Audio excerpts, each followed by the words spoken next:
Today we're continuing with our topics of strong instead of exhausted. And if this video has helped you, please comment, write to us, forward it to your friends. That will help us to expand our area of reach, and we'll be thankful for this. Today our title, Emotional Energy Consumption is Difficult to Measure.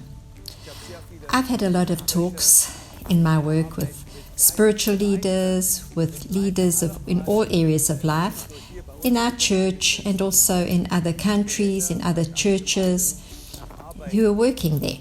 And what I often hear is, I am absolutely finished and I don't know where this comes from. And then I speak to them and I try and analyze what they've been doing.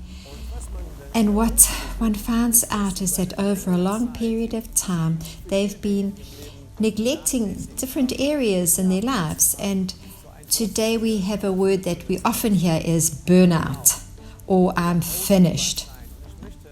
And I want to give you a definition for this. Burnout is the result, a subtle neglect of one's own needs over a long period of time, until one no longer has any emotional reserves. Burnout is a modern disease, as it were. It's not just a non-Christian thing or a Christian thing. It's something that actually affects our whole society. And last week we had the 4 various energy storages, and today we're going to be looking at emotional energy. And how does this look like with you, your emotions? When we talk about burnout, there are 3 different stages. A light form of burnout or exhaustion is where one over a long time has lived under a lot of pressure and you start getting irritated by a lot of things. This light form I've experienced in my own life. I know that there have been moments where I've been under a lot of pressure, that I was irritated with my wife, that I didn't speak very nicely to my children, where afterwards I had to speak to all of them and say, I'm really sorry about my behavior, my attitude. And that was this first stage, this light form of burnout. And I had to look at my diary and reschedule stuff there. The second stage is that feeling of panic, that feeling of, I just want to run away. I can't do anything more. I can't cope with another telephone call, not another talk. Every time someone speaks to me, I just don't want to speak. I want to run away, hide, and not speak to anyone. That's the second stage. And one needs to recognize this and take it seriously. Otherwise, it's just going to get worse. And maybe you notice you can't sleep well, or someone asks you something and you usually have a quick answer, but suddenly you have nothing to say. You just can't give an answer. And you realize there just isn't something that you can draw on in your reserve. And then the third stage, and here is really a hopeless situation. It's where there's a loss of hope. It's a dangerous area. And in this area, people even have suicidal tendencies where they say, I just don't even know what to do anymore. I've tried everything and my life isn't changing. What would be the best is just to end my life. So emotional energy is the energy we consume from our emotions. Many say, if only I had more time, then everything would be better. If the day had more than 24 hours, then everything would be far better. If I had 30 hours, then I could deal with my day very well. But what we don't notice is it's not about the hours that we have, but it's something very different. It's about our emotional state. and what we are able to do in this time. And that is where we need to administer this carefully. There are things that use up a lot of emotional energy. When one has a lot of cares, people who've come to us in the last weeks from the Ukraine, the situation, they have had trauma, and their trauma has continued. A lot of cares and worries, and of course this affects their emotions, and their emotional storage becomes empty very quickly. When one has a lot of negativity, where you've been criticized a lot, where you have a lot of guilt feelings, when there's just indecision and you don't know what to do, and this bothers you, when I have the feeling that there's just too much, I'm overcommitted, it just never ends, it can really get me down.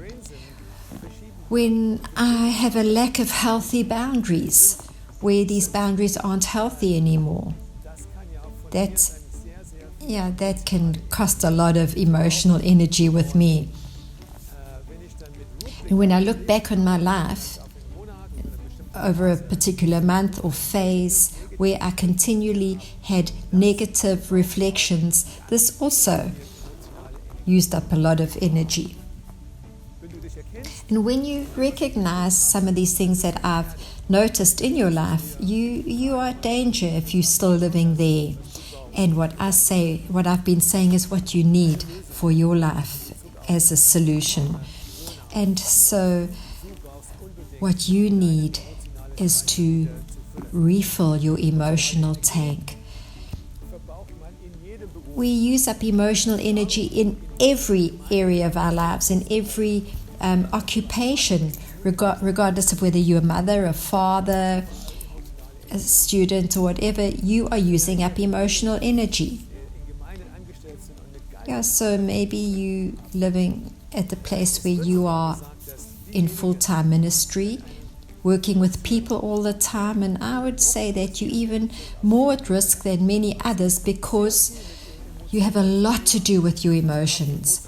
These people have emotional talks with people about their lives. They're questions from the heart. They've got to speak to their followers who are experiencing things in their lives every day. They've got to give hope, whereas maybe they don't have hope for themselves. And it's often said that when one preaches one sermon with full power for an hour, that is equivalent to 8 hours a work day with someone else.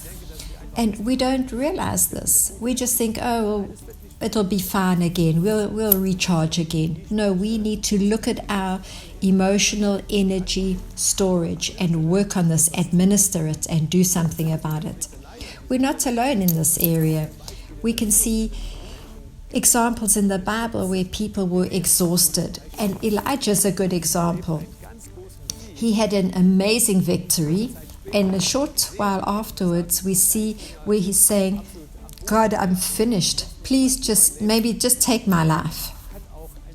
He had a burnout here. We would say that in our language.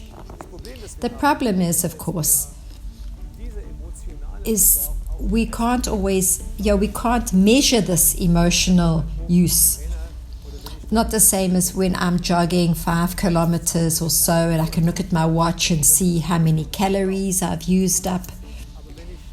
But when I have been working hard and have had to use emotional energy, it's like a big black hole in our lives. I can't measure that.